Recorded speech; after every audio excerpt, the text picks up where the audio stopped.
매일매일 힘들어도 즐거울 거야. 즐거우면 부산에서 일어난 최근 데이트 폭력 사건 큰 논란이 되었습니다. 그렇죠? 맞습니다. 얼마 전 부산 덕천 지하상가에서 휴대폰을 보여주지 않았다는 이유로 한 남성이 여성을 휴대폰으로 얼굴을 가격한 뒤 쓰러진 뒤에도 발로 차는 등의 폭행을 가하는 모습이 공개돼 많은 분들의 공분을 샀습니다. 그런데 피해자가 원치 않아서 가해자가 아무런 처벌을 받지 않는다고 하거든요. 기자님, 이래도 되는 건가요? 사실 피해자가 왜 처벌을 원하지 않았는지를 좀 살펴볼 필요가 있습니다. 사실 모든 걸 알고 있거든요. 내가 어디 살고 있고, 내 직장이 어디고, 내가 언제 퇴근을 하고, 내 가족이 누군지, 내 친구가 누군지 이런 정보를 모두 알고 있기 때문에 가족이나 친구에게 위해를 가할 수도 있다라는 두려움에 휩싸이게 될 가능성이 큽니다. 저희가 조사한 바에 따르면 실제로 가족에게도 위해를 가하고 친구를 찾아가서 폭행을 가한 사건도 있었습니다. 이렇기 때문에 처벌을 원하지 않았을 가능성이 있다고 보여지는데요. 이번 사건 같은 경우는 반의사 불벌죄에 적용이 돼서 피해자가 원하지 않을 경우 처벌을 할 수 없는 상황입니다. 그런데 영상을 보시면 알겠지만 휴대폰을 들고 여성을 가격을 하잖아요. 근데 이 휴대폰을 흉기로 인식을 했을 경우에는 형법상 특수폭행죄에 해당이 돼서 피해자가 원하지 않아도 가해자를 처벌할 수 있습니다. 네, 쌍방 폭행 논란 때문에 더 좀 분노하게 되더라고요. 상황 초반에 여성분이 먼저 때렸다 이런 이유로 쌍방 폭행이라고 하던데 쌍방 폭행이라고 하기에는 여성분 피해가 훨씬 더 심각하잖아요. 우리나라에서 이런 식의 싸움이 쌍방 폭행으로 규정될 가능성이 좀 높은데요. 정당방위가 되려면 피해자가 먼저 도발을 하지 않아야 하고 또 상대보다 더 큰 폭력을 행사하지 않아야 하는 등 규정 자체가 굉장히 엄격하기 때문입니다. 그런데 이번 사건 같은 경우는 여성이 먼저 때렸다는 이유 자체로 이것을 쌍방폭행이라고 본다면 이후 가해진 가해자의 무자비한 폭력을 좀 지워버리는 게 아닌가. 사실 이런 폭력 끝에 여성이 사망할 수도 있는 상황이거든요. 그래서 이런 사안의 심각성, 본질을 쌍방폭행이라는 논란이 가리는 것이다라고 생각이 됩니다. 근데 폭행 영상 보면 그냥 우리가 봐도 폭행이 계속됐으면 사망에 이를 수 있을 것 같다는 생각도 들었어요, 보면. 그러면 실제 기자님이 살펴보신 사건 중에서 사망에 이른 사건도 있습니까? 네, 저희가 2016년부터 2018년까지 사귀던 남성에 의해 사망한 사건 108건의 판결문을 분석을 했는데요. 그냥 오로지 남성의 물리력만으로 여성을 사망에 이르게 한 사건이 52건에 달했습니다. 이 중에서 폭행이나 상해 치사로 분류된 18건은 평균 형량이 5.4년밖에 되지 않았습니다. 가해자는 난 죽일 의도가 없었다라고 주장을 하고 이 주장이 받아들여지면 치사로 분류돼서 형량이 상대적으로 굉장히 낮게 나오고 있습니다. 그러니까 그건 살인이 아니라 치사로 바뀌는 거예요. 사람이 죽었는데도. 살인의 고의가 있었느냐 없었느냐를 두고 살인과 치사로 나뉩니다. 그러니까 이게 법으로 보면 그렇잖아요. 살인이 되려면 뭔가 계획하고 내가 저 사람을 죽이러 가서 죽여야 살인이 되는 거잖아요. 그렇죠. 고의가... 때리다가 사람이 죽어버리면 이게 치사예요? 네, 고의가 입증돼야만 하는데 당신은 정말 저 여성을 죽일 의도가 있었다라는 것을 증명해야 되는데 이 증명 자체가 좀 어려움이다. 말이 안 되네. 근데 10월 초에도 경남 양산에서 일명 데이트 폭력 사건이 보도됐었는데요. 한 남성이 더 같이 있자는 제안을 거절했다는 이유로 여성을 무자비하게 폭행해서 피해 여성이 전치 8주의 부상을 입었다고 합니다. 이 사건에서도 짚어봐야 할 점이요. 수사가 진행되는 동안 가해 남성이 피해 여성을 찾아가서 연락을 하고 여러 가지 행동을 좀 했다고 하는데 자칫하면 또 다른 폭력이 있었을 수도 있었던 상황입니다. 경찰이 이런 일을 좀 막아줄 수는 없었을까요?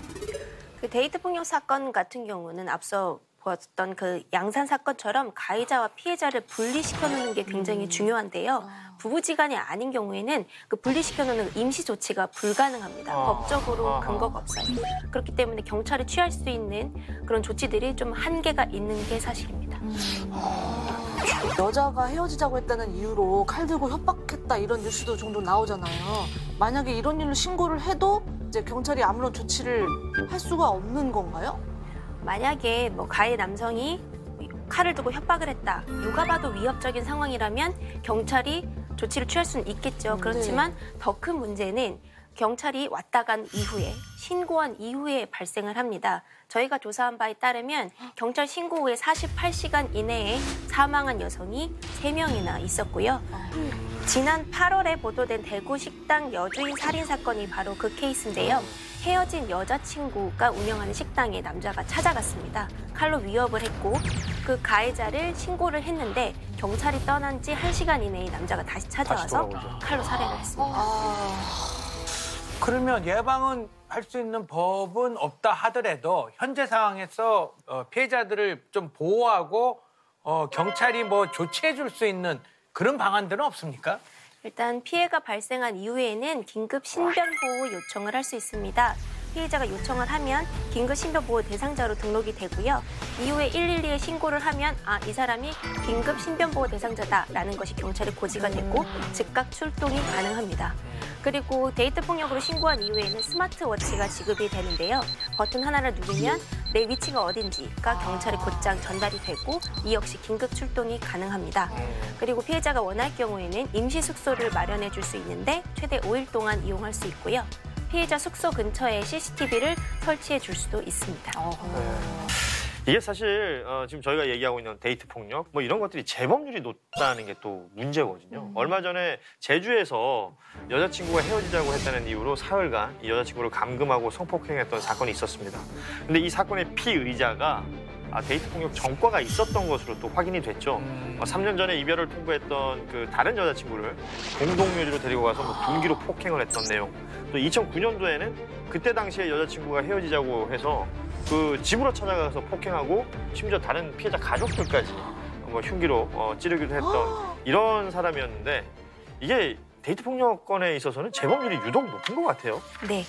경찰과 법무부 등이 마련한 통계 자료에 따르면 2005년부터 2014년까지 데이트 폭력 가해자의 재범률이 76.5%에 달하는 것으로 조사됐습니다. 4명 중에 3명인 거네요. 네, 그렇습니다. 저희가 살펴봤던 그 108건의 사건 중에서도 살인이 일어나기 전에 앞서서 그 피해자를 상대로 폭행을 했거나 주거 침입 등을 해서 형사 입건된 사례가 19건이었고요. 이 가운데 기소유예나 불기소 처분이 되어서 풀려난 이후에 또 피해자를 살해한 사건이 2건, 또 재판까지 넘어가서 집행유예 형을 받고 풀려났는데 동일한 피해자를 상대로 범죄를 저질러서 죽음에 이르게 한 사건이 4건이나 있었습니다. 아니 근데 그러면 결국 그 솜방망이 처벌로 인해서 구할 수 있었던 목숨을 아깝게 잃은 거라는 얘긴데 이 범죄의 그 처벌 수위가 이렇게 낮은 이유가 뭔가요? 여성이 사망하게 된 사건과 사망에 이르지 않은 사건을 좀 구분해서 볼 필요가 있을 것 같은데요. 여성이 사망에 이르지 않은 사건 같은 경우에는 이 데이트 관계를 명확히 규정하고 제대로 된 처벌을 할 수 있는 데이트 폭력 처벌법이 없기 때문이 아닐까라고 생각을 합니다. 여성이 이제 사망에 이르게 된 사건을 보면 일단 조사 단계에서부터 어떻게 죽었느냐에만 집중을 하는 것이지 이전에 그 피해자가 어떤 고통을 받아왔는지 또 얼마나 힘들었는지 이런 거에 대한 조사는 잘 이루어지지 않는다고 해요.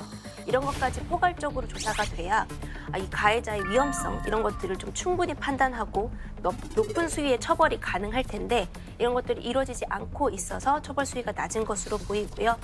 아직까지도 데이트 폭력이 그냥 연인 간의 사랑 싸움이다 이렇게 보는 시각들이 존재하기 때문에 좀 양형 자체가 낮은 것으로 생각됩니다. 아니 말싸움 정도는 모르는데 물리적인 폭력이 가해지는데 무슨 사랑 싸움입니까? 범죄예요. 완전 범죄죠. 데이트 폭력 범죄의 심각성에 대한 인식이 좀 낮아서 그 법도 좀 미비한 것 같다는 생각이 드는데요. 네. 그 기자님이 이번 기획 기사에서 그 교제 살인이라는 용어를 제안해 주셨는데요. 그 교제 살인이라는 말로 어떤 점을 좀 강조하고 싶으셨는지 궁금하거든요. 저희는 교제라는 단어에 담긴 관계성에 주목을 했습니다.